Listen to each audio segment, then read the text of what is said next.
So when I first heard there was going to be a sequel to Happy Death Day, I said it was a bad idea. I said it was terrible and it didn't need a sequel and it should be left well enough alone. Now this one's come along and I really enjoyed it, so I'm currently midway through tasting humble pie and it tastes bitter. Put the bunny back in the box.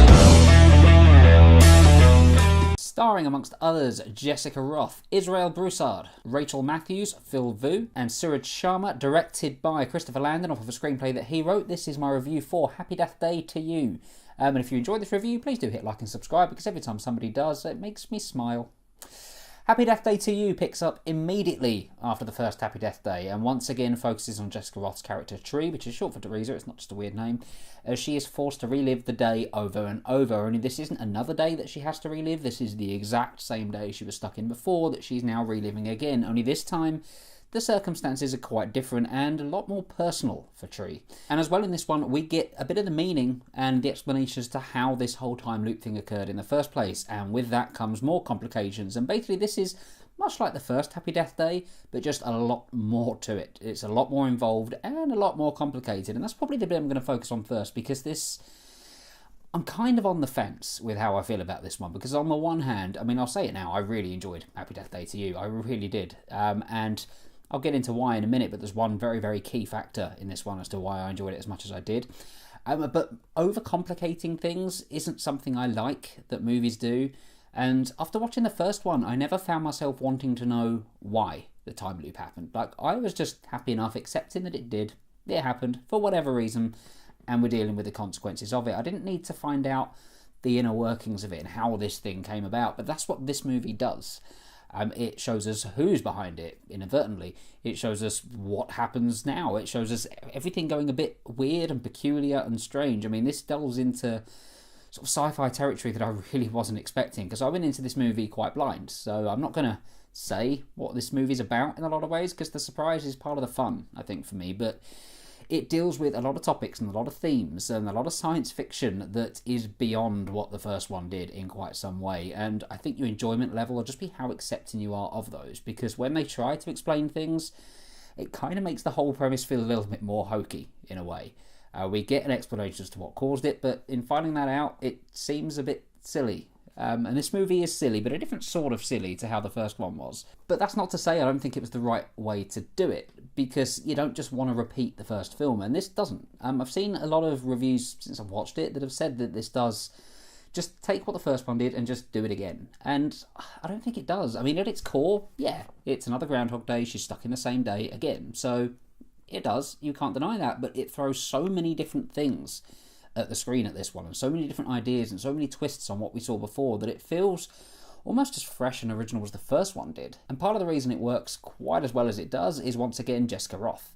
She was just amazing in the first film. She was such a breath of fresh air, and I think the first film I've still got reviewed on this channel. I did it on an old channel and ported it over. I haven't checked, it may still be on there, but I was so impressed with her.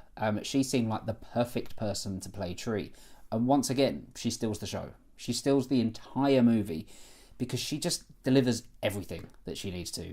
The whole premise is outlandish, it's ridiculous and it's stupid, and she gets it and she plays up to it. But at the same time, she's just as good as delivering the emotional stuff, and she gets some real emotional stuff to work with here. This goes much more deeper for her personally than I ever expected it to. It's not just there's another killer on the loose, let's try and find out who they are. It's things are different and certain things have changed, and she needs to try and work out how to deal with that and make a pretty impossible choice by the end of this film that feels believable. When we get to the end of this movie and it wraps up, it all does feel like a believable story. It feels like we're watching somebody play out actions as if they were a real person, and that's just, I think, down purely to Roth and to how she handles it all. Like, she's so much fun. There are so many times that she made me laugh, and she can just handle it all. I'd love to see her in a lot more starring movies. I hope we get a third one to this as well, because I think it'd be nice to wrap it up, and it leaves us wanting for a third one. It very, very clearly sets up what a third one would be. And I just want to see more of Tree. I just want to see more of Jessica Roth in this role, because it seems like the role that she was meant to play. The supporting cast as well they're fine. They're fine. I mean, they're just as good as they were the first time, really. There's a couple of new faces, a couple of old faces coming back, including her love interest, and they all get a fair amount to do. It's a nice little group of characters here. None of them are really standouts apart from the character of Tree, but the others are all fine. Like, there's nothing bad about them as such. And there's a great turn as well from the dean here, the dean of the university they're at, who's just so much fun, and in one of the funniest scenes of the movies, and it's one that doesn't actually involve Tree all that much. Somebody else comes in and does the comedy quite well for a while there. But yeah, it's just a really good cast. It's a cast that gets it. They get material, they know the sort of movie that they're working with, and they nail it. As I say, this is a very funny film. There are so many moments in it that really, really made me laugh. And that's, again, something that, if you're coming into this hoping for more of a horror, you might be a little bit disappointed. I wanted more of what the first one did, which for me was a very funny film with some scary moments in it. This one is still very, very funny, but it doesn't quite deliver on the scares. There isn't any jump scares. The only times where it tries to be scary, it's quite obvious what they're trying to do. You can see the jump scare coming a mile off. It reminded me a lot of The Nun with some of the tricks that they did. Just, here it comes, there it is. Like, there's no suspense that's built up to it, but it makes up for it with brevity, with the light-hearted side of things, which, again, it's just a breezy, fun film that just goes along at such a fast pace, just because it's all just, I don't know, it feels fresh. Even though I know it's not, even though I know there's not a huge amount of originality here, like it borrows off a lot of beats. I mean, Groundhog Day, for one. Back to the Future gets a nod. They acknowledge these nods. That doesn't really make it any better, but they at least acknowledge it. But it does feel fresh, and that's the best thing about this. The script is just, as I say, a very, very light and breezy script with light and breezy characters there and actors to play this all out. So on the whole, I think I enjoyed Happy Death Day to You just as much as I did the first one. And it's not something I expect. I always go into sequels expecting to be a little bit disappointed on what came before, but this, even if it does get a little bit too convoluted at times, it's still just as enjoyable. I still had just as much fun with it. And yeah, I really hope we get that third one. No more than that. I'll be happy with just 3 movies. That'll do me. But I want to see this story rounded out. And as I mentioned, it does end on a way where a sequel's coming. Providing it does the box office, which based on the opening few days, could go either way, but I hope we do. It's a story that I want to see finished, and if you do get a chance to check it out, please do. And I defy anybody to watch Jessica Rothe in this role and not have fun with it. I think it's impossible. I think it's impossible not to at least enjoy what she does, because I did, immensely. Don't know if I mentioned it. I'm going to give Happy Death Day to You an 8 out of 10.